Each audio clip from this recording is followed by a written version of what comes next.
Shedaralun beredar video konvoi mobil pasokan angkatan bersenjata Rusia di wilayah Kharkiv.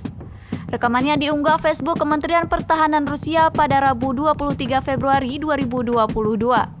Selama perjalanan, konvoi melewati pos pemeriksaan dan penghalang jalan yang memastikan keamanan di jalan umum. Juga selama pergerakan melalui wilayah distrik Izumsky di wilayah Kharkiv, sejumlah besar peralatan angkatan bersenjata Ukraina terlihat hancur dan terbengkalai terletak di sepanjang jalan.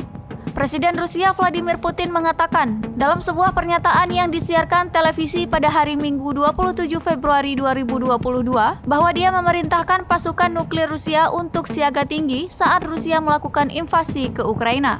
Mengutip Axios, saat berbicara bersama Menteri Pertahanan dan Kepala Staf Militer, Putin mengatakan sanksi baru-baru ini dan pernyataan agresif dari negara-negara NATO telah membawanya untuk menempatkan pasukan pencegah nuklir dalam rezim khusus tugas tempur.